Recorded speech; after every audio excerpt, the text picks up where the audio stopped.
मैं मुल्क की हिफाजत करूंगा, ये मुल्क मेरी जान है, इसकी रक्षा के लिए मेरा दिल और जान कुर्बान है। जो देश के लिए शहीद हुए उनको मेरा सलाम है। अपने खून से जिसने सींचा इस जमी को उस बहादुर को सलाम है। नमस्कार, जेके 24/7 न्यूज के खास प्रोग्राम यही सच है में आपका स्वागत है। आज बहादुरी का दिन है, आज अफसोस का दिन है। आज वो दिन है जब हमारे 42 जवानों को शहादत नसीब हुई है एक बुज़दिलाना हमले के अंदर जम्मू कश्मीर के पुलवामा में। आज का दिन वो दिन है जब एक बहादुर सिपाही घर से रुखसत होता है तो वो ये वादा करके नहीं जाता कि मैं लौटूंगा कि नहीं लौटूंगा, लेकिन यह वादा जरूर करके जाता है कि मैं देश की आन और बान शान के लिए अपनी जिंदगी को कुर्बान कर दूंगा। उन बहादुरों की बहादुरी को नमन है, उनकी शहादत को सलाम है। जेके 24/7 न्यूज की तरफ से, पूरे देश की तरफ से आज के दिन उन बुज़दिलों की भी बात होगी, आज के दिन उन राजनीतिकों की बात होगी जो कहीं ना कहीं अपने देश के साथ अगर इस तरह की बात होगी उनकी भी बात होगी। एक पैनल हमारे साथ जुड़ेगा, लेकिन ये जानने की कोशिश करेंगे कि आखिर कब तक ये तमाम चीजें चलती रहेंगी और कब इन शहादतों का बदला लिया जाएगा। हमारे साथ एक पैनल जुड़ेगा और हम आपको बताएंगे कि आज के दिन क्यों ये सवाल बहुत इंपॉर्टेंट हो जाता है कि एक नहीं बल्कि अब सर्जिकल स्ट्राइक से आगे के कदम की जरूरत है। और ये तमाम सवाल आज हम अपने पैनल से पूछेंगे, लेकिन सबसे पहले बताते हैं आपको कि पुलवामा के अंदर 42 जवानों की शहादत के बाद एक आतंकवादी हमले में 42 जवान शहीद हुए। क्या पॉलिटिकल रिएक्शन है, जरा ये देखते हैं क्या कहना है वहां पर राजनाथ सिंह जी का, गृह मंत्री का, और क्या पीएम ने ट्वीट किया, जरा ये सुन लीजिए आप। कश्मीर में हमारे सीआरपीएफ के बहादुर जवानों पर जो आतंकवादी हमला हुआ है वो पाकिस्तान स्थित और उनके द्वारा संरक्षित आतंकवादी संगठन जैश ए मोहम्मद ने किया है, जिसकी मैं और सारा देश भर्त्सना करता है। इस आतंकी हमले का समुचित जवाब देने के लिए सारा देश एकजुट है।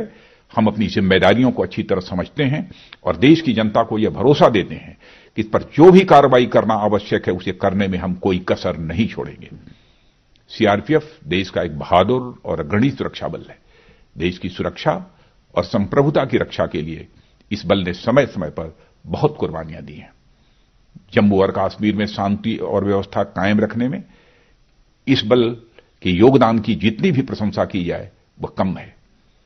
आज कृतज्ञ भारत उन सभी वीर जवानों को जिन्होंने अपने प्राणों का बलिदान दिया है उन्हें अपनी श्रद्धांजलि अर्पित करता है तथा इस कठिन घड़ी में उनके परिवारों के साथ पूरी तरह खड़ा है। हम शांति और अमन को भंग करने वालों के नापाक मंसूबों को नाकाम करने के लिए पूरी तरह से दृढ़ संकल्पित हैं। हम देश को आश्वस्त करना चाहते हैं। कश्मीर क्षेत्र में पुलवामा में जो ब्लास्ट हुआ है और आईडी ब्लास्ट में हमारे देश के हमारे वीर जवान शहीद हुए हैं, इन सीआरपीएफ के जवानों की बड़ी बहादुरी साथ में वो वहां पर आतंकियों से लड़ रहे हैं और ये जानकर ही इस तरीके का डरपोक हमला किया गया है।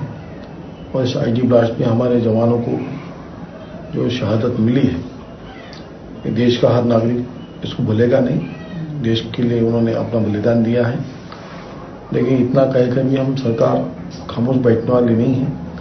ये बहुत दुखद है, हम लोगों को चैलेंज के रूप में हम इसको देखते हैं और इस घटना का हिसाब चुकता होगा और न ही हमारी इन आतंकियों के खिलाफ की हरकतें जो करते आतंकी उसके खिलाफ की कार्रवाई रुकेगी नहीं और भी जवान अपना हौसला बुलंद करके अपने साथियों की इस शहादत का बदला भी लेंगे।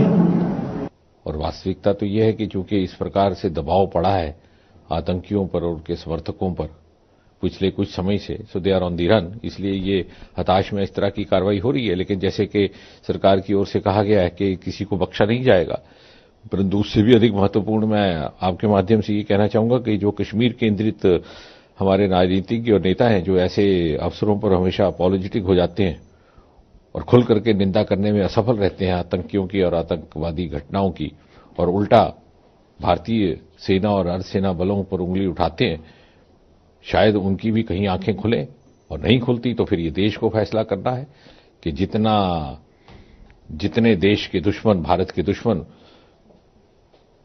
विदेशी ताकतें हैं जो इन आतंकियों को समर्थन दे रही हैं, उतने ही या उससे बढ़कर के देश के भीतर बैठे हुए ऐसे राजनीतिक जो अपने आप को मुख्य धारा के राजनीतिक कहते हैं, एक ओर से भारत सरकार के चुनावों में हिस्सा लेकर के छोटी मात्रा से वोट हासिल करके वो मंत्री पद ग्रहण करते हैं, और दूसरी ओर पाकिस्तान और पाकिस्तान के द्वारा समर्थित आतंकियों के बारे में इस तरह के वक्तव्य देते हैं जिससे कि हौसले बुलंद होते हैं।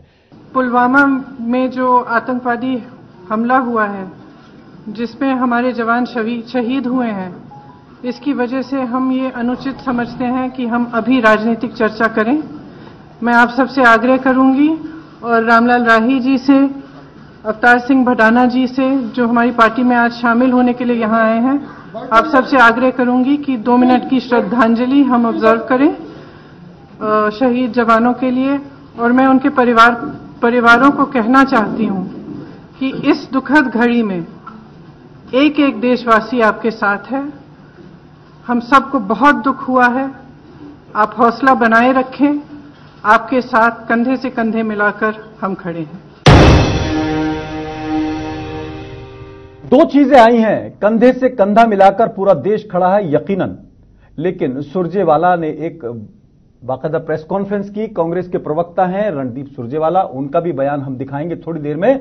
और सबसे बड़ा सवाल यही है जो जितेंद्र सिंह जी कह रहे हैं कि सीमा पार से ज्यादा अंदर के लोगों पर सवाल है, जो राजनीति भी करते हैं और कहीं ना कहीं निंदा करने में शर्माते हैं या हिचकिचाते हैं। इसी पर चर्चा करेंगे। एक पैनल हमारे साथ जुड़ गया, ताहिर चौधरी साहब हमारे साथ मौजूद है, बीजेपी की तरफ से अपनी बात रखेंगे जम्मू स्टूडियो में। बहुत बहुत स्वागत है आपका ताहिर साहब। हमारे साथ नवदीप छाबड़ा मौजूद है, एग्जीक्यूटिव एडिटर है हमारे दिल्ली स्टूडियो में। बहुत बहुत स्वागत है नवदीप छाबड़ा आपका।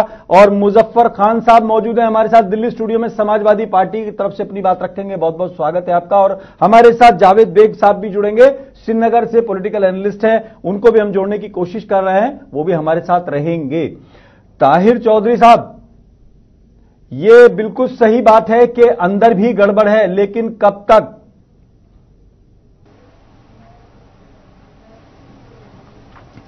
देखिए खालिद साहब, जो आपका हादसा हुआ है बहुत दुख से भरा हुआ हादसा है, पूरा देश दुखी है।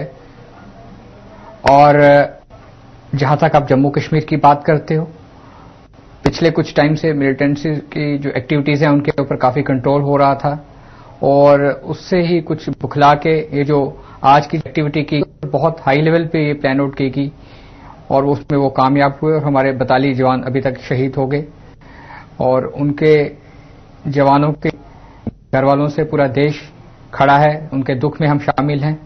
और मुझे लगता है कि आज की जो डिबेट है इसमें हमें पॉलिटिकली ना ज्यादा बातें की जाएं, और जो हकीकत की बात यह है कि कहीं ना कहीं घर में कुछ लोग जो भेदी होते हैं जिस घर में, तो उसी घर में ऐसे नुकसान होते हैं। और कहीं ना कहीं जम्मू कश्मीर में, स्पेशली कश्मीर की मैं बात करूंगा, कुछ ऐसे लोगों का होना जो हमेशा एंटी नेशनल एक्टिविटीज में पॉजिटिव रिस्पांस देते हैं, मिलिटेंट्स के लिए उनका प्यार रहता है। मिलिटेंट्स ऑर्गेनाइजेशन कोई चला जाता है, कोई मिलिटेंट चला जाता है, उसके लिए अफसोस जाहिर करते हैं। उन लोगों के लिए जागना बहुत जरूरी है कि आने वाले टाइम पे इन चीजों से थोड़ा पीछे रहें।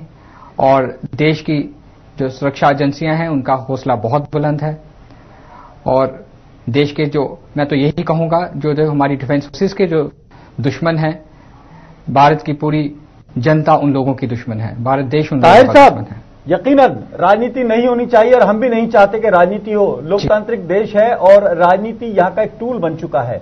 बड़ी माफी के साथ मैं सबको कह रहा हूं, आप भी उसमें शामिल हैं, सभी लोग उसमें शामिल हैं। अभी आपने जिन तरह का जिक्र किया, आप भी नाम लेते हुए थोड़ा सा शर्मा रहे हैं। अभी कुछ दिनों तक आपके साथ थी, वो सरकार में थी, आप भी साथ थे, आपने समझौता किया। वो उनका आज भी बयान ये आया है कि सर्जिकल स्ट्राइक से हल नहीं होने वाला है। और पिछले दिनों जिस तरह से वो सपोर्ट करने और सांत्वना देने और सपोर्ट करने के लिए पत्थरबाजों के खिलाफ मामले थे, वो वापस लिए गए। आप सरकार में शामिल थे, लेकिन राजनीति ना करें, लेकिन सवाल तो करेंगे।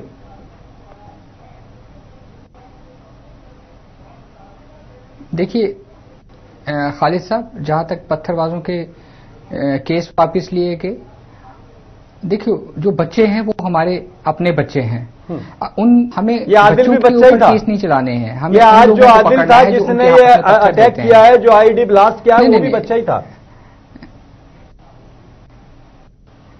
नहीं, मेरी बात सुनिए ना, मैं जो आपको बात कह रहा हूं, हमें उन लोगों को पकड़ना है जो इनके हाथ में गन देते हैं, जो इनके हाथ में पत्थर देते हैं। हमें उन लोगों को पकड़ना है। ये हथियार बना के इन लोगों को यूज किया जाता है और ये सीधा इशारा पाकिस्तान की तरफ से जाता है। ये छोटा जो आज की जो कार्रवाई हुई है मिलिटेंट ऑर्गेनाइजेशन की तरफ से, उसका जैश-ए मोहम्मद ने उनका बयान भी आ गया कि उनकी तरफ से किया गया है। ये पाकिस्तान की तरफ से हुआ है और पाकिस्तान को इस चीज का मुंहतोड़ जवाब दिया जाएगा और आने वाले दिनों में बहुत जल्दी आ जाएगा। लेकिन जिस तरह से महबूबा मुफ्ती का आज का बयान है, आपको क्या लगता है? आपकी अलायंस भी रही है, लेकिन ये सवाल तो उठता है ना कि सबसे बड़ा सवाल ये है कि हम यूएनओ में जाके कितना ही शोर मचा लें, इंटरनेशनल प्लेटफॉर्म पे हम चाहे जितना प्रेशर बना लें, चाहे जितना उसको एपिक सेंटर साबित कर दें, सीमा पार के अपने दुश्मन को बाकायदा कह दें कि वो टेररिस्ट एक्टिविटीज का कहीं ना कहीं जनक है, लेकिन घर में तो गड़बड़ है, उसको कैसे सुधारेंगे? देखिए, घर में भी मैंने कहा जो लोग इस टाइप के हैं, जो इस टाइप की एक्टिविटीज करते हैं, उनके लिए भी सख्त से सख्त कानून आएगा, उनके ऊपर भी कार्रवाई की जाएगी और एक सबक दिया जाएगा, एक लेसन दिया जाएगा जम्मू कश्मीर के अवाम को कि जो लोग देश के साथ हैं, देश की आर्मी के साथ है, डिफेंस फोर्सेस के साथ हैं, वो लोग देश में रह सकते हैं। ऐसे लोगों के लिए रहने के लिए भी यहाँ पे गुंजाइश कोई नहीं है। आप सिक्योरिटी तो हटा नहीं रहे, हुर्रियत को सिक्योरिटी तो आप ही दे रहे हैं।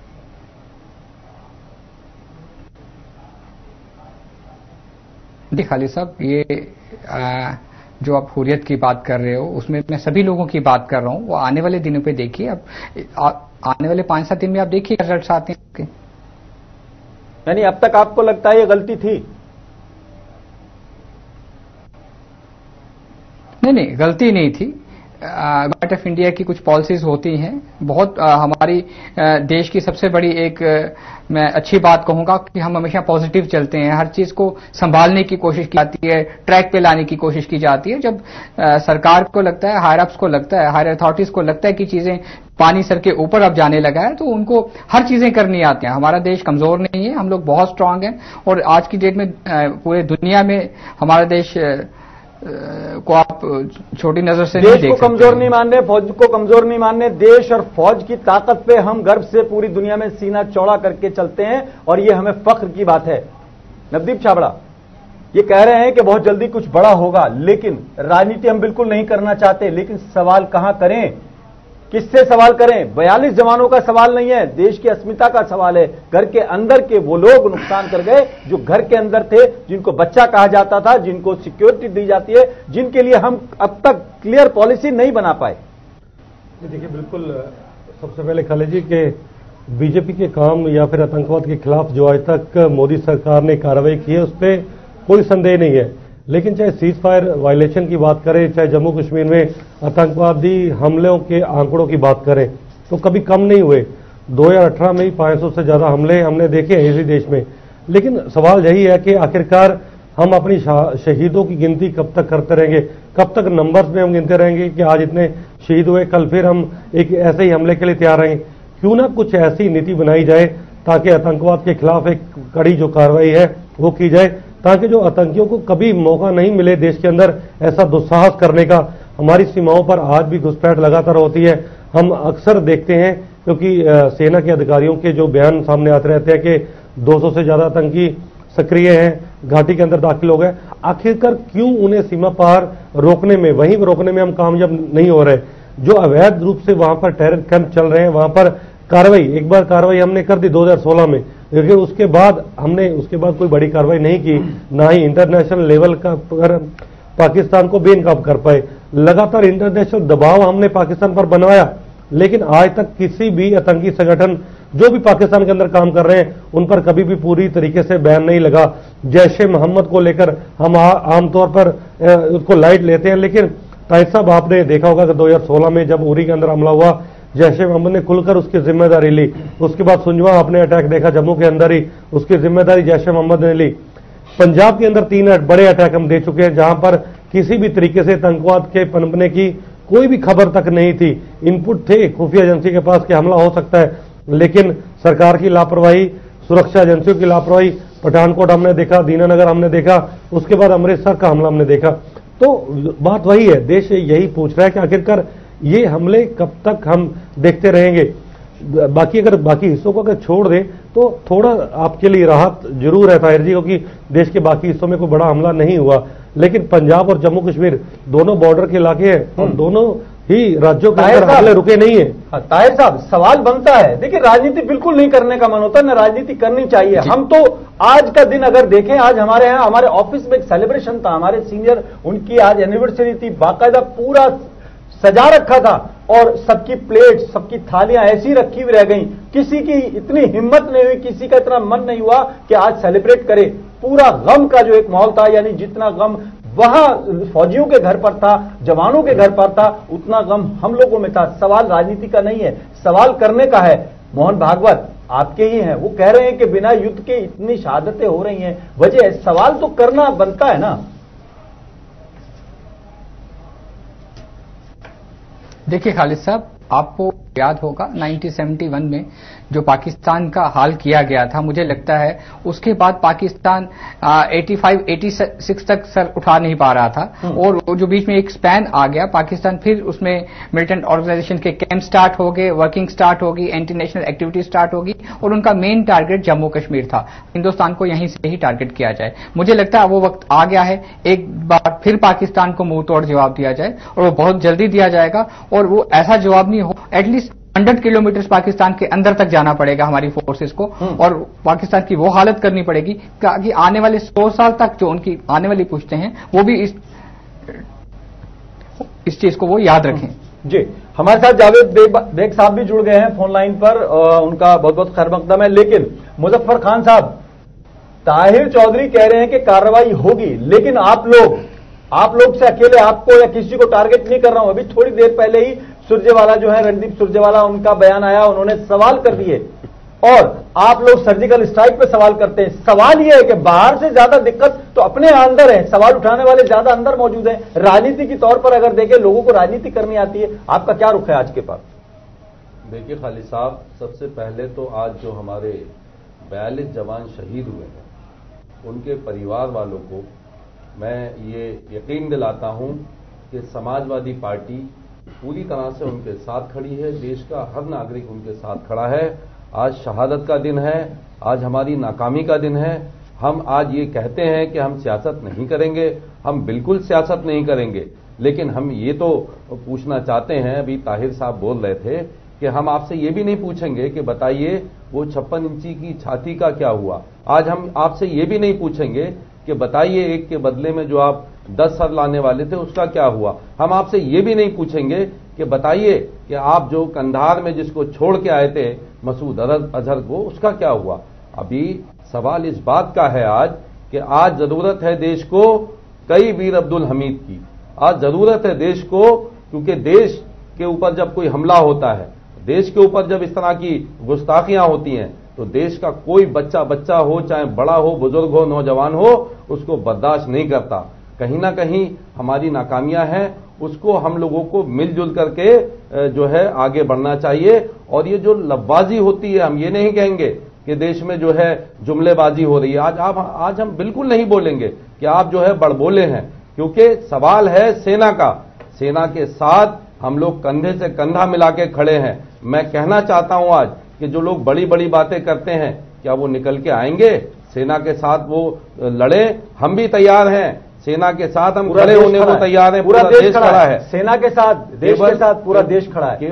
केवल बोल आपने सवाल भी नहीं करे, सवाल भी कर दिया। सवाल ये है ताहिर साहब, वाकई में इन्होंने सवाल भी नहीं करे, क्योंकि राजनीतिक लोग हैं। बेग साहब हमारे साथ जुड़ गए हैं, जावेद बेग साहब श्रीनगर से जुड़ गए। जावेद बेग साहब, बड़ा हादसा हुआ है, लेकिन कहीं ना कहीं सवाल ये भी आ रहे हैं कि इसको लेकर कब तक चलेगा। वो भी तो देश के नागरिक हैं जो 42 जवान शहीद हुए हैं। खालिद भाई, बिल्कुल आपने सही कहा, इंसानियत का कत्ल हुआ है। हमें बेहद दुख है, हमारे दिल टूटे हुए हैं, क्योंकि इंसानियत मरी है। ये जो नौजवान यहाँ पे आज मारे गए, मैं पर्सनली उनके फैमिलीज के साथ, उनके रिलेटिव्स के साथ और उनके दोस्तों के साथ उनके जो भी जानने या पहचानने वाले हैं उनके साथ इज़हार ताज़ियत करता हूं। बिल्कुल यकीन मानिए, दिल टूटे हुए हैं हमारे भी। हम नहीं चाहते हैं कि कोई यहाँ पे मरे, किसी का खून बहे। जन्नत कश्मीर में एक जमाना था जब एक मुर्गा काटने से भी लोग गुजर थे, या छोटे बच्चे या औरत के सामने नहीं काटते थे। लेकिन आज के डेट में यहाँ खून की नदियां बह रही है। हमें समझ, कोई तो गड़बड़ जम्मू कश्मीर में, कोई तो गड़बड़ है कश्मीर में। हमें इसको आज समझनी चाहिए कि जब तक मसला होता है तब तक गलबा नहीं रुकेगा। बिल्कुल किसी भी किलिंग को लेके, चाहे वो कश्मीरी बच्चे की किलिंग हो, किसी नौजवान की किलिंग हो, हम पहले दिल से करते हैं। लेकिन जावेद साहब, सवाल ये उठ रहा है कि अफसोस भी सबको है, कोई नहीं चाह रहा, फिर भी लगातार जारी है, क्या, क्यों? यहाँ की चाहती है ऐसी कदम जाए, एक शेड्यूल लिया जाए। जम्मू का मसला अभी मुतनाज़ा है, इसमें नई दिल्ली को चाहिए, पेश कदमी करनी चाहिए इस्लामाबाद के साथ। और कश्मीर की आवाम, ये कौन सी बात कहते हैं कि इस्लामाबाद के साथ पेश कदमी करनी चाहिए? जिधर से सब चीजें हो रही है उधर ही बातचीत होनी चाहिए, कैसे काम चलेगा? नहीं, मतलब जो की मुद्दा है उसको, क्योंकि उसके 3 अहम तरीके हैं। एक नई दिल्ली है, एक इस्लामाबाद। खालिद साहब ने पिछले 30 साल से सिर्फ लाशें देखी है और फर्क नहीं पड़ता है कि कोई किस, लेकिन लाश उनकी है ना। हम हम हर बात, चाहे हमारे न्यूज़पेपर, न्यूज चैनल हो, हमें सामने बस खून दिखाई देता है। हम चाहते हैं कि इस खून खराबे का जो खेल खेला जा रहा है उसको रोका जाए। ठीक है, सियासी जमात। ठीक है जावेद साहब, थोड़ा सा आप थोड़ा सा बाहर निकले, आपका नेटवर्क थोड़ा सा वीक है, कुछ आवाज बीच में कट रही है। ताहिर साहब रिएक्ट करेंगे इनकी बात पर, जावेद बेग की। वो कह रहे हैं कि थोड़ा सा कहीं उनकी जो राय मशवरा क्या है, वो भी नहीं चाहते हैं कि चीजें हों, लेकिन आखिर कहां से हो रही हैं सब चीजें?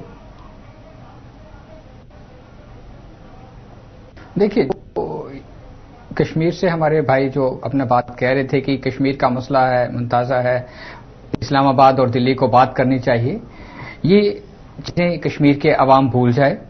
कश्मीर हिंदुस्तान का अटूट हिस्सा है और हिंदुस्तान का हिस्सा ही रहेगा। आने वाली सदियां भी अगर लग जाएंगी तो जो इन लोगों के ख्वाब हैं वो पूरे नहीं हो सकते, मैं सीधी सी बात कहूंगा।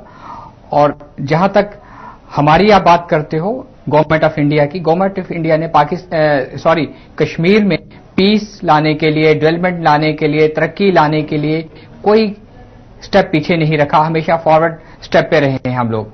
हम चाहते हैं वहां के बच्चे स्कूलों में जाएं, कॉलेजेस में जाएं, पढ़ाई करें, सही रास्ते पे चले। लेकिन वहां पे ही जो एंटी नेशनल एलिमेंट्स थे उन्होंने बच्चों के हाथों में पत्थर देके अपनी सियासतें चला रहे हैं और आज हम ये दिन देख रहे हैं। और मुझे लगता है आने वाले दिनों में ये दिन बड़ी जल्दी क्लियर हो जाएंगे। आने वाले टाइम पे मैं दुआ करूंगा कि ऐसे दिन हमें दोबारा ना देखने पड़े। सबसे बड़ी समस्या ये है कि वहां की जो लोकल लीडरशिप है वो हमदर्दी के नाम पर पत्थर थमा रही है, गोलियां थमा रही है, बंदूक थमा रही है। आप उनको हमदर्द समझ रहे हैं, कैसे चलेगा काम? हमदर्द और दुश्मन को तो समझना होगा, पहचानना होगा। नहीं खालिद भाई जो भी खुद गलत कदम उठाएगा या गलत कदम उठाने वाले का साथ देगा, हम उन्हें कभी अपना हमदर्द नहीं समझेंगे। जो मेरे साथी ने, मेरे दोस्त ने अभी बात कही कि यहाँ के बच्चों के हाथों में पत्थर और गन दिया जाता है, मुझे बताइए यहाँ के किसी और रियासत में जो बच्चा चोरी करे, कत्ल करे, रेप, क्या उनके माँ बाप उनको कहते हैं कि आप जाके रेप करो? नहीं, ये गलत कह रहे हैं। जम्मू कश्मीर में एक सियासी मुद्दा है, इसको सियासी नुक्ते नजर में आप जब तक हल नहीं करेंगे, जम्मू कश्मीर के अवाम को साथ लेकर जम्मू खिते को, लद्दाख के खिते को और बिलखुसूस वादी कश्मीर के खिते के अवाम को, सब चाहे जो जिस मजहब से ताल्लुक रखने वाले होते हैं, जिस जावेद साहब, जम्मू कश्मीर की अवाम शांति चाहती है, अमन चाहती है, बिल्कुल फैक्ट है बात। लेकिन आज की सियासत जो है कुछ लोग इसको उलझाना चाहते हैं। जम्मू कश्मीर के अंदर जब चुनाव का ऐलान होता है तो आपकी सियासी पार्टियां उसका बहिष्कार करती है, आवाम वोट डालना चाहती है, लेकिन वहां पर डर का सवाल ये है। खालिद भाई मेरी बात सुनिए, आज कम से कम हम यहाँ पे कोई सियासत नहीं करेंगे। मेरे आंखों के सामने हाल है, क्योंकि मैं खुद इसी इलाके में था। मैंने कुछ जो है नौजवानों की लाशें खुद देखी। मेरा दिल टूटा हुआ है आज, क्योंकि मैंने बचपन से खून खराबा ही देखा है। मैंने अपने साथ जो मेरे बचपन के दोस्त थे वो आज कब्रों में है। मैंने खून खराबा सबसे ज्यादा देखा है। तो खुदा ना आज सियासत नहीं करेंगे, जिनके घर लाश पहुंचेगी कल तो उनके बारे में हम सोचेंगे। ये जो मामला है इसको इंसानियत के नुक्ते नजर से देखेंगे। मैं आपको कुरान मजीद की एक आयत कहूंगा जिसका मफहूम है कि अगर आपने एक इंसान का कत्ल किया, तो आपने पूरी इंसानियत को कत्ल किया, अगर एक इंसानियत को बचाया, आपने पूरे इंसानियत को बचाया। हमारे दिल टूटे हुए हैं आज, यकीन मानिए। लेकिन कहीं न कहीं कश्मीरियों को यहाँ मुसीबत में लाने में किसी और का हाथ है। कश्मीरियों ने ये मुसीबत खुद नहीं लाई है। कश्मीर के लोग चाहे किसी भी कौम, किसी भी मजहब के साथ ताल्लुक रखने वाले हो, वो अमन के पुजारी है। कश्मीर को हम रिश्वर कहते हैं। रिश्वर जहां ऋषि मुनि और जो हमारे बुजुर्ग हो, सूफी बुजुर्ग, वो एक साथ रहते थे किसी जमाने में। किसकी नजर लग गई उससे हम बात करेंगे। क्यों यहाँ पे कोई बड़ा सियासी जो है पॉलिटिकल इनिशिएटिव नहीं लिया जाता है? आप इस मसले को लॉ एंड ऑर्डर मत समझिए, कश्मीरियों के दिल के दर्द को समझिए। यकीन मानिए खालिद भाई, बहुत सारे घर ऐसे होंगे आज। लेकिन जावेद साहब, आपके लीडर्स, जिनको मैं लीडर्स आपके नहीं बल्कि देश के लीडर्स कहता हूं, लेकिन चूंकि उनकी राजनीति वहां पर फोकस्ड है, जब वो सत्ता में होते हैं उनकी भाषा, उनकी जबान, उनका मौक़िफ़ कुछ और होता है। जब वो विपक्ष में होते हैं या सत्ता से बाहर होते हैं तब कुछ और होता है। मैं अपने पिछले को रिक्वेस्ट करूंगा कि महबूबा मुफ्ती का भी बयान सुनवाएं और रणदीप सुरजेवाला का भी बयान सुनवाएं। और मेरा आज का फोकस केवल यही है कि कम से कम जो जन्नत का नमूना था, घर बरुए ज़मी अस्त हमी अस्त कहते हैं, तो वो फिरदौस बरुए ज़मी अस्त है, तो ये वही है। लेकिन आज तो वहां दोज़ख का नमूना हो गया है। जरा वो बात देखते हैं, सुरजेवाला क्या कह रहे हैं, पॉलिटिकल लोग क्या कह रहे हैं और महबूबा मुफ्ती क्या कह रही हैं। खालिद भाई, हमारी संवेदनाएं और जल्दी से जल्दी वो कुशल हों और दोबारा देश सेवा के मार्ग पर वापस लौटें, ऐसा परमपिता परमात्मा से हमारी प्रार्थना है। मोदी सरकार में यह 17वां बड़ा उग्रवादी हमला है पिछले 5 साल में। राजनीतिक नेतृत्व वो केवल चुप देखता रहता है। सच्चाई ये भी है कि बार बार इन होते उग्रवादी हमलों का न मोदी सरकार नियंत्रण कर पाई है, न पाकिस्तान को 56 इंच का सीना दिखाकर कोई जवाब दे पाई है। उरी के बाद यह दूसरा बड़ा उग्रवादी हमला जिसमें 18 जवान वीरगति को प्राप्त हो गए। 35 जवान आज जिंदगी और मौत के बीच लड़ रहे हैं, परंतु प्रधानमंत्री मोदी जी को इतनी फुर्सत भी नहीं कि वो 2 शब्द संवेदना के कह पाएं। देश जवाब मांगता है। देश जवाब मांगता है सेना के रणबांकरों की कुर्बानी का। ये मौत को बुलावा दिया है, ये मौत को बुलावा दिया है पाकिस्तान के दरिंदे आतंकवादियों ने। और एक बड़ी कार्रवाई कश्मीर घाटी में इन आतंकवादियों के विरुद्ध शुरू होगी और चुन चुनकर इन दरिंदे आतंकवादियों को मौत के घाट उतारेंगे। कोई बच नहीं पाएगा, कोई बच नहीं पाएगा। इन कातिलों को मौत के घाट उतारा जाएगा।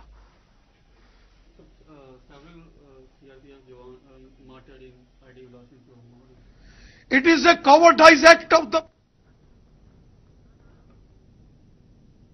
हम अपने दर्शकों को बता दें, हमारे साथ सतपाल मलिक साहब जुड़ गए हैं, ऑनरेबल गवर्नर हैं जम्मू कश्मीर के। बहुत बहुत स्वागत है सतपाल मलिक साहब आपका। जी थैंक यू। आज की ये जो कायराना हरकत हुई है आतंकवादियों की तरफ से, जिसमें हमारे 42 के करीब जो है जवान शहीद हुए हैं, इस पर आपका पहला रिएक्शन? मेरा ये रिएक्शन है कि ये बहुत ही घिनौना काम किया है जिसने भी किया है, और इस काम को करने वाले कहीं नहीं पहुंचेंगे। Will punish them, will Hunt them down. और मेरी पूरी इस वक्त जो भावनाएं हैं वो जो शहीद जवान हुए उनके परिवारों की तरफ हैं और जो घायल हैं उनकी तरफ हैं। सर एक सवाल ये उठ के आ रहा है कि जिस तरीके से अंदर से, बाहर तो प्रॉब्लम है ही, अंदर भी प्रॉब्लम है पॉलिटिकली भी, और कहीं ना कहीं आउटफिट ऐसे हैं जो कहीं ना कहीं टेररिस्ट जो आउटफिट है उनको सपोर्ट करते हैं, लेकिन हमारी तरफ से उनको कहीं ना कहीं सुरक्षा भी दी जा रही है, बिल्कुल खुल के नाम लेना चाहूंगा, हुर्रियत को सुरक्षा भी दी जा रही है, लेकिन उनकी गतिविधियां कहीं ना कहीं संदिग्ध भी है। क्या कोई ऐसा समय आ चुका है अब सरकार इस पर सोचेगी? देखिए, हुर्रियत से भी ज्यादा आप देखिए महबूबा मुफ्ती के बयान देखिए पिछले एक हफ्ते के, उसने कम्युनलाइज करने की कोशिश की, सारी सिचुएशन को उकसावा देने की कोशिश करी। टेररिस्ट को गोली लग जाए, वो मरता नहीं, उससे पहले उसके घर पहुंच जाती हैं, उसको यूलाइज करती हैं। 2 दिन से वो उनकी अस्थियां मांग रही थी जिन्होंने पार्लियामेंट पे अटैक किया था अफजल गुरु की। तो ये क्या था? इससे हौसला बढ़ता है इन लोगों का। वो समझते हैं ये हमारे हिमायती हैं, ये कल चीफ मिनिस्टर बनेंगे, ये हमको छुड़वाएंगे, ये हमारी जमानतें कराएंगे। तो यही सवाल है, देश ये जानना चाहता है कि क्या ये समय कब आएगा, इनके खिलाफ कार्रवाई होगी या कोई ठोस नीति बन पाएगी? ये एक बड़ा सवाल है लोगों के मन में। मेरी व्यक्तिगत राय है कि हम देश से बड़ा कुछ नहीं है। बिल्कुल, देश की सुरक्षा के रास्ते में बड़े से बड़ा जो आदमी आता हो उसके साथ सरकार को सख्ती के साथ निपटना चाहिए। लेकिन सर, अभी आपने जिस तरह से आपने भी रियलाइज किया और मैंने भी आपसे जिक्र किया है कि चाहे हुर्रियत की बात हो, चाहे महबूबा मुफ्ती की बात हो, उनका वहां जाना, सिंपैथी देना और वहां पर इस तरह का मैसेज देना जिससे कि कम से कम ऐसा लगता है कि सपोर्ट उधर की जा रही है और अपने लोगों का, अपनी सेना का मनोबल गिराया जा रहा है। अभी तक कोई कार्रवाई तो नहीं हुई है। वो तो है ही है, वो तो है ही, आप सही कह रहे हैं। आपकी सेनाओं का मनोबल, सरकार की तरफ से, आपकी तरफ से अभी तक कोई कार्रवाई नहीं हुई है, ये सवाल है। देखिए, इस पे दिल्ली बात करना पड़ेगी। मैं खुद इस राय का हूं कि ये हमारे सीआरपीएफ बीएसएफ के लोगों को मरवाएं भी, उनको कंडेम भी करें, उनके खिलाफ मुकदमे दर्ज करने की बात भी करें और इनको 6-6 और 10-10 बुलेट प्रूफ गाड़ियां मिले और फिर ये जाके सरकार का विरोध करें और इनकी सुरक्षा भी यही करें। ये नहीं चलने का। इन्हें दे हैव टू डिसाइड, अगर तुम टेररिस्ट के साथ हो तो टेररिस्ट करेगा तुम्हारी सुरक्षा, हम नहीं करेंगे। सर, लास्ट सवाल है, 2 पाले हैं। एक तरफ वो लोग हैं जो देश के लिए लड़ रहे हैं, घर छोड़कर और बिल्कुल दुर्गम इलाकों में जाकर वहां पर सुरक्षा दे रहे हैं और हम आराम की नींद सो रहे हैं उनकी वजह से। एक तरफ वो लोग हैं उस पाले में जो कि देशभक्त भी बने हुए हैं, हमारी सिक्योरिटी भी लिए हुए हैं, लेकिन उनकी हमदर्दी उधर ज्यादा है जहां पर नुकसान है और दुश्मन मौजूद है। कैसे ये कैटेगराइज कैसे होगा, कब डिफाइन होगा? मैं पुलवामा का एक एनकाउंटर का फोटो आपको कभी दिखाऊंगा। घुटना घुटना बर्फ में रात के 2 बजे हमारे सिपाही एनकाउंटर कर रहे थे और मस्जिद से शोर मचा के गांव इकट्ठा करके उनके पीछे पथराव किया जा रहा था और उन पत्थरबाजों को जब उन्होंने पलट के उनके ऊपर गोली चलाई तो उन पत्थरबाजों के लिए हड़ताल की कॉल दी गई। उनकी सपोर्ट में ये लोग बोले ये जो दोगलापन है ये नहीं चलने वाला। दे हैव टू डिसाइड कि किसके साथ हैं आप। सर, चलने वाला नहीं है, लेकिन कब तक? जब एनकाउंटर होता है, भीड़ आती है, पत्थरबाजी करती है, फोर्सेस को प्रॉब्लम होती है और अभी आप भी बता ही रहे हैं, तो कब तक? सवाल यह कि कब तक? अब हमने अपनी फोर्सेस को फ्री कर दिया, उनके हाथ खोल दिए हैं। तुम जब ऑपरेशन में हो तो जो सामने हो, जो आपको गोली आए तो आप गुलदस्ता मत दो, गोली दो। जो आपके पीठ पीछे आप पे पत्थर फेंके उसका भी इलाज जो आप करना चाहो करो, हम अपनी फोर्सेस के साथ हैं। सर, आखिरी सवाल हो गया था, लेकिन ये लास्ट सवाल, आज की घटना पर कहीं कोई चूक मानी जा सकती है, नाकामी मानी जा सकती है अपने इंटेलिजेंस की? 8 फरवरी को एडवाइजरी जारी हुई थी। इंटेलिजेंस की कोई नाकामयाबी नहीं है। इंटेलिजेंस ने बताया था, इंटेलिजेंस ने कल परसों के लिए भी बता रखा है। सिर्फ नाकामी ये हुई है कि गाड़ी इंटरसेप्ट नहीं हुई जो होनी चाहिए थी हाईवे पे, जिसमें इतना विस्फोटक भरा हुआ था, ये आजादी के साथ घूम रही थी, ये हमारी नाकामी। आपका एक बयान ये भी है कि इतना बड़ा काफिला नहीं चलना चाहिए था। नहीं चलना चाहिए, कभी नहीं चलता है। तो ये बिना उसके चला, क्या कहीं खामी अब रही? इसमें देखो कई अफसर इन्वॉल्व होंगे, मैं नहीं कहना चाहता, जांच होगी उसमें पहले से वो प्रिजुडिस हो जाएगी अगर मैं बोलूं, पर ये मेरी व्यक्तिगत राय है। सर, मेरा सवाल बार बार इसलिए है, मेरा सवाल इसलिए कि वो जो गाड़ी थी उसने उसी ट्रक को स्ट्राइक किया, उसी गाड़ी को स्ट्राइक किया जिसमें सबसे ज्यादा जवान थे। कहीं मुखबरी का आशंका जाहिर हो रही है। ये मुझे मालूम नहीं है, इस पर मैं कमेंट नहीं कर सकता हूं। बहुत बहुत शुक्रिया आपका जनाब, आपने वक्त दिया। और हमारे साथ सतपाल मलिक साहब जुड़े हुए थे, गवर्नर ऑनरेबल। उनका भी मानना यह है कि कहीं ना कहीं चूक हुई है, हालांकि जांच के बाद तमाम चीजें सामने आ जाएंगी। एनआईए ने बाकायदा 10-12 सदस्यों की एक टीम का गठन कर दिया है। ताहिर साहब, गवर्नर साहब कह रहे हैं कि ज्यादा दिन नहीं चलेगा, लेकिन कब तक? सवाल यही है। तमाम चीजें नाकामी की भी और सवालों की सामने थी आपके।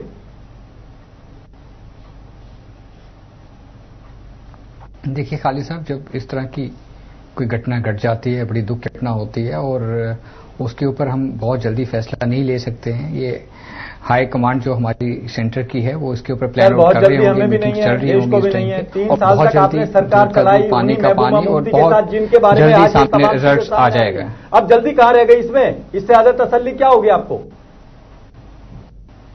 देखिए खालिद साहब, जो हमारे जम्मू कश्मीर की रीजनल पार्टीज हैं, जब ये लोग सरकार में होते हैं तब ये लोग भारत माता की जय का नारा लगते हैं, जब लोग ये सरकार से बाहर होते हैं तब इनको देश से प्रेम जो होता है थोड़ा कम हो जाता है और दूसरी तरफ ये थोड़े झुक जाते हैं। वो चीजें अब सरकार के सामने आ रही हैं, ओपन हो रही हैं। भारतीय जनता पार्टी के और नेताओं को था और वो दूसरे दल के नेताओं को तो था नहीं। देखिए बताइए, क्या आप जानते नहीं वो अब जो उस टाइम का आप बात करते हो, उस टाइम पे मेरी बात सुनिए, ये पुरानी बातें आप छेड़ रहे हैं। देखिए, सरकार गिराई भी हमने है, सरकार गिराई भी हमने है, ये चीज को भी आप याद रखिए। हम लोग सरकार के भूखे नहीं है, पावर के भूखे नहीं है हम लोगों की तरह। हम लोग देख के नहीं, हम डेवलपमेंट कॉमन मिनिमम प्रोग्राम पे सरकार चल रही थी, डेवलपमेंट के ऊपर चल रही थी। दूसरी तरफ देश के दुश्मन है, उनके साथ सरकार बनाते हो। देखिए मेरी बात सुनिए, आप अगर ट्रैक से हटके बात करेंगे तो मैं अभी मेरा भी लहजा चेंज हो जाएगा। भारतीय जनता पार्टी का जो शुरू एक रहता है, देश के लिए रहता है, देश की तरक्की चाहते हैं, तिरंगे को लेके चलते हैं। हम लोग डबल स्टैंडर्ड्स की पॉलिटिक्स नहीं खेलते हैं जैसे बाकी लोग खेलते हैं। हमने नहीं, हम लोग डबल स्टैंडर्ड्स की पॉलिटिक्स नहीं खेलते हैं। हम लोग हमेशा डेवलपमेंट को लेके चलते हैं, देश की तरक्की चाहते हैं। हम लोग कभी बैकफुट पे नहीं आने वाले। जब हमें लग रहा था कि सरकार बैलेंस नहीं चल रही है, प्रॉपर ढंग से नहीं चल रही है, हम लोगों ने सपोर्ट वापस लिया, सरकार को गिराया। ठीक है, कश्मीर को कभी मोहब्बत की नजर से नहीं देखा आपने? नहीं, कश्मीर में डेवलपमेंट, कश्मीर में नो, कश्मीर आपने परेशान किया है महबूबा की सरकार के साथ, कभी ऐसी बात नहीं के बाद से लेकर हमारे साथ एक ब्रेकिंग खबर आ रही है। जम्मू कश्मीर में दूसरे हमले की कोशिश नाकाम कर दी गई है, यानी कि आज के ही दिन शोपियां में पुलिस स्टेशन पर हमले की कोशिश की गई है। बिग ब्रेकिंग आ रही है जम्मू कश्मीर से। पुलिस ने मुंह तोड़ जवाब दिया तो भाग गए आतंकवादी, शोपियां की खबर आ रही है। यानी कि ये कोई अकेली वारदात नहीं थी जो पुलवामा में हुए, शोपियां के अंदर एक और।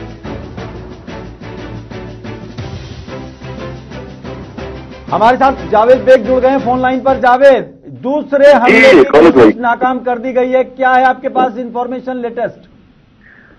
हाँ खालिद भाई, मैंने भी अभी भी सुना कि एक और हमला हुआ है। देखिए, बात हमले की नहीं है, बात एनकाउंटर की नहीं है, बात मिलिटेंसी को कर्व करने की नहीं है, बात है एक सियासी मामला है। जो कश्मीर के नौजवान आज मिलिटेंसी में है, शायद उनमें से कोई एक अभी खालिद साहब के साथ डिबेट में बैठा होता और हम यहाँ पे विकास की बात कर रहे होते अगर मुद्दा नहीं होता। मैंने आपको पहले भी कहा, हमारे दिल टूटे हुए हैं। ये दर्द वही समझ सकता है जिसने अपनों को खोया है। ठीक है, ये दर्द वो सियासी जमातें नहीं समझेंगी।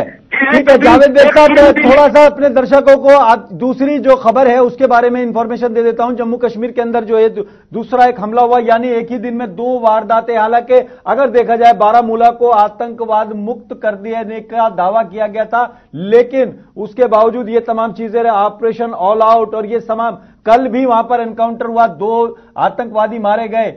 सवाल यह है कि आखिर बॉर्डर के उधर से लगातार कितने आतंकवादी आए हैं, उन्हें स्थानीय लोगों ने कितनों ने शरण दी है, कहां पर वो छुपे हुए हैं, ये बड़ा सवाल है और सुरक्षा बलों के लिए लगातार चैलेंज है। और जावेद साहब, सवाल वही है आपसे बेग साहब जो हम कर रहे थे, जिस तरीके से बात हो रही है, महबूबा मुफ्ती जब सरकार में होती है उनकी भाषा कुछ और होती है, जब वो बाहर हो जाती है कुछ और होती है। सभी पॉलिटिकल पार्टियों का ये रुख है, जनता कब समझेगी अपने इन नेताओं के चेहरों को? बिल्कुल, अगर जो यहाँ पे जो सियासी पार्टियां हैं, खासकर जो 2 सियासी पार्टियां हैं जिन्होंने यहाँ पे रूल किया, उनका तो आप खुद ही बता रहे हैं। जब वो सरकार में होते हैं तो उनकी एक भाषा होती है, सरकार से बाहर तो उनकी दूसरी भाषा होती है। ये यहाँ इन 2 सियासी जमातों का जो है मशगला है। लेकिन बात जो है वो यहाँ के अवाम की है। यहाँ की अवाम ना उनसे खुश है, ना ही वो आज के सियासी सिस्टम से खुश है। इसीलिए आपने अभी कहा कि सरहद के उस पार मिलिटेंट आते हैं। खालिद साहब, आज तो यहाँ पे कश्मीर के बच्चे गन उठाए हैं और आपको पता होना चाहिए कि ये कौन से बच्चे हैं, अच्छे घरानों से, अच्छे स्कूल से पढ़ के आया, हालांकि आर्मी स्कूल से भी पढ़ के आए हैं। तो कोई ना कोई मामला तो है, कोई गड़बड़ तो है यहाँ पर, जिसे हमें डीपली इंट्रोस्पेक्शन की जरूरत है। हमें समझना है कि कहीं ना कहीं कश्मीरी नौजवानों में एक बहुत बड़ी एलिगेशन है, क्या वो सिस्टम से खफा है या सियासी मुद्दे को लेकर। ठीक है, समझना है। एक सवाल ये बनता है, पीएम मोदी ने शुरू में कहा था टेररिज्म नहीं अब टूरिज्म चलेगा, और अब बात भी होगी और बहुत पैकेज भी वहां पर अगर कहा जाए दिए गए हैं, बावजूद इसके यूनिवर्सिटी से बच्चे एजुकेशन छोड़कर गन उठा रहे हैं। पढ़े लिखे नौजवान जो नौकरी ढूंढना चाहिए, जिनको अपनी काबिलियत का जिसे कहते हैं लोहा मनवाना चाहिए दुनिया के सामने, वो बंदूक उठा रहे हैं। ये सवाल है कि आखिर कहां ब्रेन वॉश हुआ, कहां खामी रह गई, किस एंगल पे आपको लगता है? क्योंकि अगर देखा जाए भारत सरकार की खासतौर से कोशिशों में कमी तो कहीं नहीं रही ना। बिल्कुल बिल्कुल, हम भी चाहते हैं, मैं कश्मीरी नौजवान हूं, मैं भी चाहूंगा कि यहाँ पे टूरिज्म पनपे, यहाँ की इकोनॉमी आगे जाए, लेकिन उन सब चीजों को लेकर यहाँ पे अमन तो आए पहले, और अमन तभी आएगा जब इंसाफ होगा। अगर यहाँ के पीएचडी स्कॉलर्स आज गन उठा रहे हैं, किस लिए उठा रहे हैं? हर एक तो ब्रेन वॉशिंग का शिकार नहीं हो रहा है, कहीं ना कहीं कोई गड़बड़ है जिसको मैं लेके शुरू से ही कह रहा हूं। आखिर ये गड़बड़ क्या है? सियासी जमातों का फेलियर, बिल्कुल ये भी सही है, लेकिन नई दिल्ली से अभी तक कोई पॉलिटिकल ब्रेक थ्रू नहीं हुआ। यहाँ जम्मू कश्मीर में जितनी सियासी जमातें हैं, चाहे वो मेन स्ट्रीम में हो या सेपरेटिस्ट कैंप्स में हो, जब तक आप उन सबको एतमाद में नहीं लेंगे, शायद यहाँ पे अमन नहीं आएगा तब तक। ये मैं दिल की बात कह रहा हूँ, एज ए कश्मीरी कह रहा हूँ, क्योंकि मैं यहीं पर रहता हूँ। ठीक है, हमारे साथ हमारे एग्जीक्यूटिव एडिटर मौजूद हैं नवदीप छाबड़ा। नवदीप, हमेशा कोशिश की गई है, डायलॉग तो हमेशा रहे हैं। हम अगर बात करें, चाहे आगरा समिट की बात करें, अगर जैसा कि ये कह रहे हैं, इनका कहना था कि इस्लामाबाद से बात की जाए, कितनी बार बात हुई है, कितनी बार चीजें हुई हैं और कितना हमने पेशरफ्त की है। अगर आप बात करें, जब 96,000 फौज हथियार डाल देती है, उसको वापस भेज दिया जाता है सिर्फ इसलिए कि पड़ोस के अंदर रिश्ते बहाल रहे। उसके अलावा आगरा समिट होती है और जगह होती है, लाहौर में बस जाती है, लेकिन रिजल्ट क्या मिलता है ये सब आपको भी याद है, देश को भी याद है। देखिए बिल्कुल खालिद जी, चाहे वाजपेयी साहब का टर्नओवर हो, तब वो खुद बस्तर सवार होकर लाहौर जाते हैं, वहां मुलाकात करते हैं, लेकिन हमें क्या मिलता है? करगिल। उसके बावजूद हम उनको न्योता देते हैं, देश में आने के लिए बातचीत होती है, लेकिन कहीं ना कहीं किसी वजह से कश्मीर का मुद्दा बार बार बीच में आता है, जिस वजह से दोनों देशों के बीच शांति का जो समझौता है वो टलता है। इसके बावजूद हमने पंजाब में हमने देखा आईसीपी का गठन किया, व्यापार में बढ़ोतरी की, ताकि दोनों देश नजदीक आ सके। मोदी सरकार के आने के बाद 2014 में आपको याद होगा कि जब फ्लड आया वहां पर जम्मू कश्मीर के अंदर, सबसे ज्यादा सेना ने मदद की। जब लोकसभा के चुनाव हुए वहां पर जम्मू कश्मीर के अंदर, बीजेपी को जम्मू के अंदर मैंडेट मिला, पीडीपी को कश्मीर के अंदर मैंडेट मिला। तो यही कारण था, एक कॉमन मिनिमम प्रोग्राम बनाया गया ताकि दोनों संभागों का जो विकास है वो बराबर हो सके। एक तरीके से जो जम्मू कश्मीर के अंदर एक तरीके की जो विरोध की भावना है उसको खत्म किया जाए।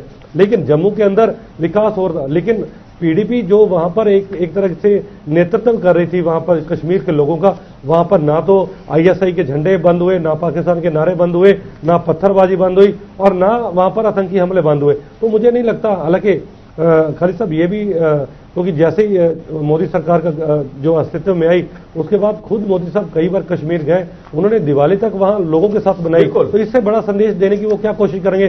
15 अगस्त के दिन जब भी वो लाल किले से वो देश को संबोधित करते रहे, उन्होंने कश्मीर के लोगों को गले मिलाने की बात कही।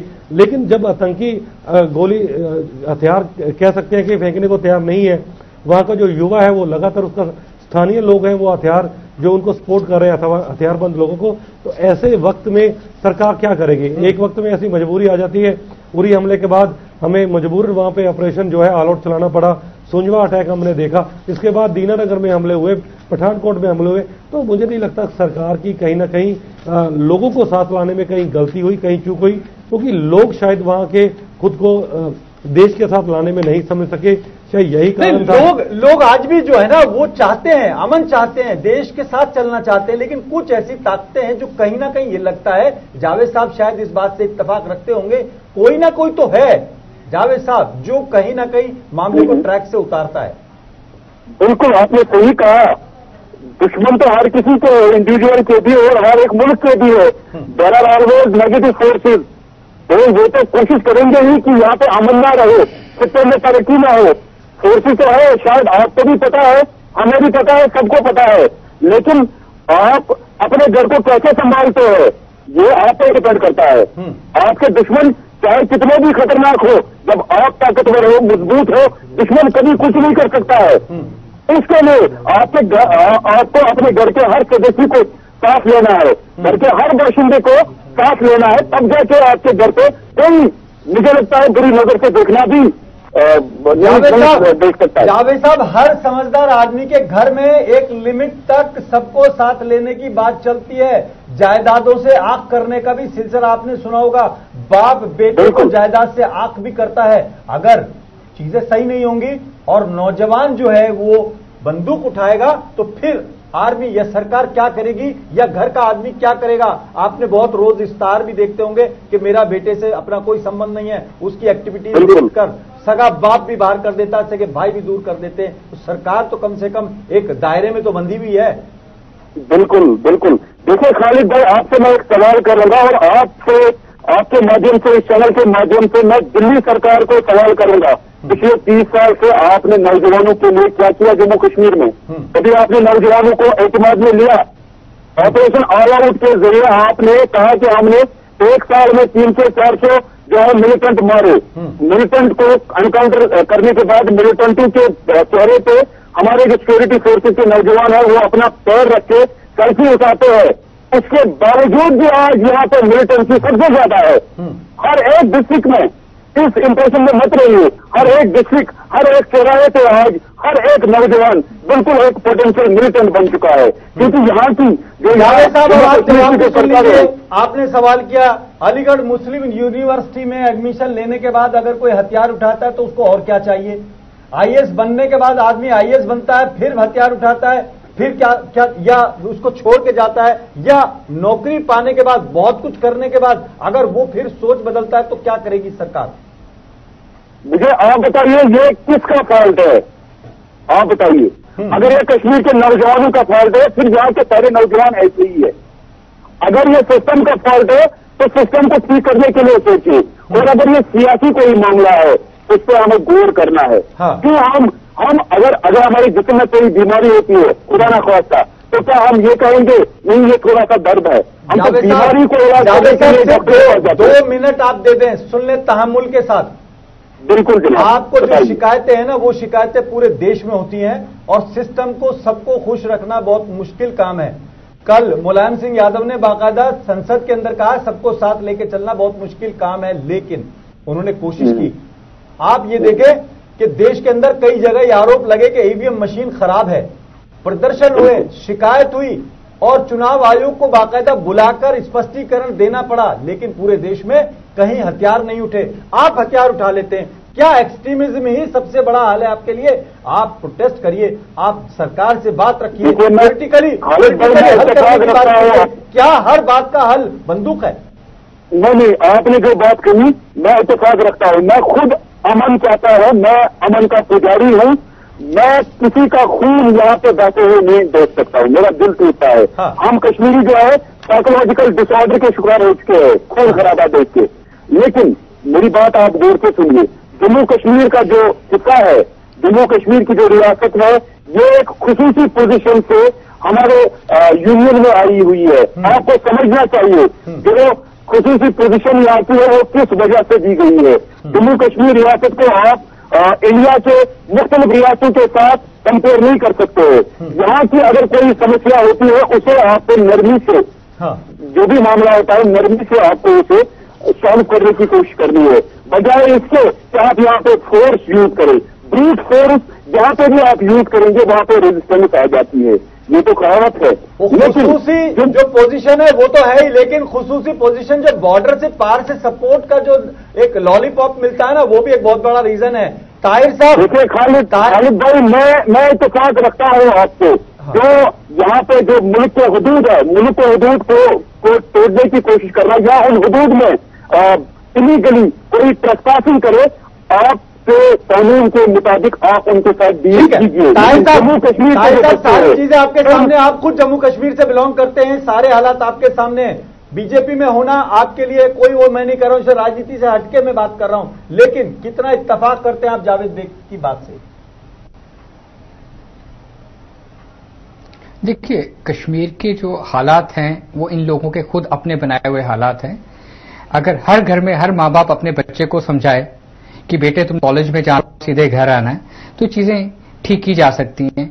लेकिन कश्मीर की बदकिस्मती ये रही कि इनके बच्चे एंटी नेशनल एलिमेंट्स के हाथों में लगते रहते हैं, उनके टके रहते हैं, वहां की जो मूवमेंट्स रहती हैं और वो जो पत्थरबाजी का सिलसिला शुरू होता है वो स्टार्ट हो जाता है और कुछ कंट्रोल नहीं रहता वहां पे। और जब जब ऐसे हालात बनते हैं, government of India, JNK state की जो हमारी अपनी सरकार है, बहुत सख्ती से कदम उठाया जाता है, ऐसी कोई बात नहीं है।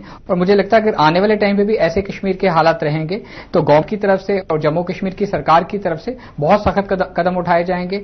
जो मैं पहले भी ये बात कह चुका हूं, जो हमारी डिफेंस फोर्सेस का दुश्मन है, जो हमारी डिफेंस फोर्सेस को पत्थर मारेगा या उनके ऊपर उंगली उठाएगा, उनकी गाली देगा, वो हमारा सबसे बड़ा दुश्मन है। पूरा देश डिफेंस फोर्सेस के साथ खड़ा है, हम उनके साथ हैं और ये चीज हम बर्दाश्त नहीं करेंगे। मुजफ्फर साहब, राजनीति होती रहेगी?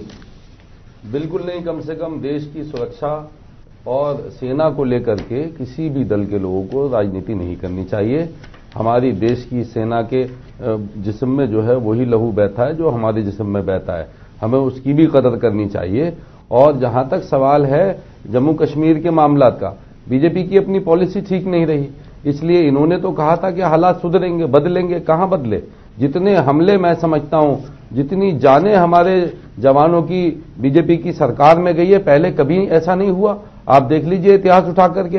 तो आप जो है ये केवल लफबाजी की बात करें, अच्छी बात नहीं है। आज शहादत का दिन है, आज सदमे का दिन है और समाजवादी पार्टी ऐसे मौके पर राजनीति की कोई बात नहीं करना चाहती। हम तो केवल यही कहते हैं कि अगर हम सामने वाले से बात नहीं करेंगे, अब आप बीजेपी के लोग कहते हैं हम बात ही नहीं करेंगे, पाकिस्तान से बात नहीं करेंगे, आप बात भी नहीं कर रहे हैं और करतार कॉरिडोर भी बन जाता है बिना बात किए, पता नहीं कैसे बन जाता है। तो बड़ा सवाल ये है कि आपकी जो दोहरी पॉलिसी है उसको आपको दुरुस्त करना पड़ेगा। आपको देश के सामने जो आप कहते हैं उसको मजबूती से लेकर के चलना चाहिए। मेरे नेता आदरणीय मुलायम सिंह यादव जी रक्षा मंत्री थे, उन्होंने बहुत ऐसे काम किए सेना के लिए जिनकी आज भी देश में सराहना होती है, सेना में भी तारीफ होती है। पहले आपको याद होगा कि हमारा अगर कोई सैनिक सीमा पे शहीद होता था तो उसकी बॉडी जो है उनके परिवार को नहीं सौंपी जाती थी, उनका वहीं दाह संस्कार कर दिया जाता था। ये धरतीपुत्र मुलायम सिंह यादव जी की देन थी कि आज अगर ऐसे हालात होते हैं तो पूरे सम्मान के साथ और तमाम जो है अधिकारी जाते हैं उनके घर पे, उनको लगता है उनके परिवार को कि हमारा देश और हमारी सरकार हमारे साथ खड़ी है। पहले एक अधिकारी जाता था और वो टोपी और एक चिट्ठी फौजी की उनके घर पे दे आता था, पता ही नहीं लगता था शहर में, मोहल्ले में। आज पूरा देश उनके साथ खड़ा होता है, तो उससे हौसला मिलता है। बीजेपी ने एक कोई ऐसी कोशिश की हो तो बताइए। राजनीति करेंगे, राजनीति नहीं करेंगे लेकिन राजनीति करेंगे, सबका यही हाल है, चाहे किसी भी दल की बात करें आप। क्योंकि रणदीप सुरजेवाला का बयान हमने आपको सुनवा दिया है। 3:00 पे लगभग 3:30 बजे के करीब ये वारदात हुई है और उसके थोड़ी ही देर बाद ये बयान आ गया और सीधे उन्होंने पीएम मोदी से सवाल कर दिया। जींद में अपनी वो सीट नहीं बचा पाए लेकिन सवाल करेंगे मोदी से। उधर कांग्रेस की तरफ से दो रुख सामने आए। प्रियंका वाड्रा कह रही है कि आज हम बिल्कुल कोई राजनीति नहीं करेंगे, लेकिन उनके प्रवक्ता बाकायदा बयान दे रहे हैं। मुजफ्फर साहब कह रहे हैं कोई राजनीति नहीं करेंगे, लेकिन 56 इंच का सीना कहां है ये भी सवाल कर रहे हैं। क्या लगता है जितनी प्रॉब्लम उधर है उतनी कहीं अंदर भी ऐसा लगता है कि सुधारने की जरूरत है या कहीं सोचने की जरूरत है? बिल्कुल। हम देखिए, हमारी राजनीतिक पार्टियों को कम से कम आज के दिन किसी भी तरीके से अपना महिमा मंडन तो नहीं करना चाहिए कि हमारी सरकार के दौरान ये हुआ और उनकी सरकार के दौरान ये हुआ। क्योंकि इतिहास अगर उठाकर देखें, आंकड़े अगर देखें, जैसे आज सुरजेवाला आंकड़े पेश कर रहे थे कि हमारी सरकार के दौरान, मोदी सरकार के दौरान इतने 17 बड़े हमले हो गए, तो शायद उनको शायद ये भूल गया कि 2010 से लेकर 13 के बीच करीब 1200 जो थे वो जवानों की जान गई, वो तब यूपीए 2 की सरकार के दौरान। हालांकि हम उन आंकड़ों पर नहीं जाएंगे क्योंकि देश का एक भी जवान शहीद होता है तो हमारे लिए बहुत बड़ी क्षति है और ऐसा नहीं होना चाहिए। और आज जिस तरीके से ये बड़ा हमला हुआ है तो खाली मैं यही समझता हूं कि जिस तरीके से अभी एनएसए ने अभी एक बहुत अहम बैठक ली है कल पीएम मोदी खुद सीसीएस की बैठक लेने वाले हैं और सुबह 9:15 बजे इस पूरे मामले को लेकर मंथन शुरू हो जाएगा। हमारे पास जो अभी तक इनपुट है उसी देखते हुए बॉर्डर पर भी अभी भी काफी टेंशन का माहौल है, काफी ज्यादा वहां पे सेंसिटिव जो माहौल है वो हो रखा है और मुझे लगता है कि एक बड़ी तैयारी जो है वो सेना पाकिस्तान को मुंह तोड़ जवाब देने के लिए वो कर रही है और कल का दिन जो है हो सकता है एक बड़ा ऐतिहासिक दिन हो सकता है कि जब हम पाकिस्तान को मुंह तोड़ जवाब देंगे। और मैं सभी राजनीतिक पार्टियां जितनी भी सुन रही उनको यही कहूंगा कि कम से कम ऐसे माहौल में एकजुटता दिखाएं और ऐसे हमले देश के अंदर ना हो, ऐसी रणनीति बननी चाहिए क्योंकि देश की बाकी किसी भी मुद्दे पर आपका मतभेद हो सकता है, चाहे आप एजेंसियों की बात करते हैं, संस्थानों की, लेकिन आंतरिक सुरक्षा या फिर आपकी अंतर्राष्ट्रीय सुरक्षा, ऐसे मामलों में मतभेद नहीं होना चाहिए और राजनीति भी नहीं होनी चाहिए। जिस तरीके से आप याद करें 65 की बात हो या और भी तमाम जगह की बात हो, वहां पर सारा देश, सारी पॉलिटिकल पार्टियों ने आके बाकायदा सरकार को सपोर्ट किया कि नहीं कार्रवाई होगी, जो भी होगी उसमें हम सब साथ हैं। लेकिन आज ऐसा लगने लगा है कि जिस तरह से अभी मुजफ्फर खान कह रहे थे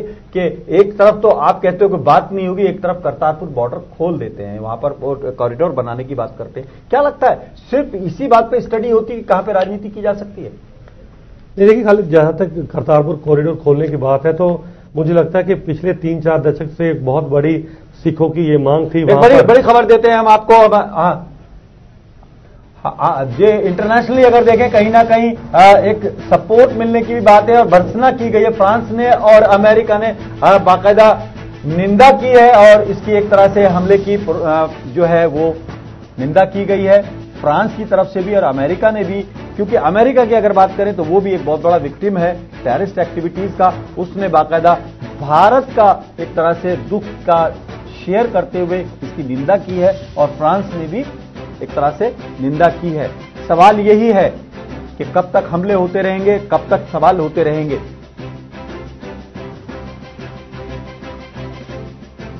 अमेरिका ने पुलवामा हमले की निंदा की है, ये एक बड़ी खबर आ रही है। इंटरनेशनल प्लेटफॉर्म पर भी भारत के इस दर्द को लोग शेयर कर रहे हैं और अमेरिका ने और फ्रांस ने इसकी निंदा की है, बाकायदा अफसोस जाहिर किया है और भर्त्सना की है एक तरह से इस कायराना हरकत की।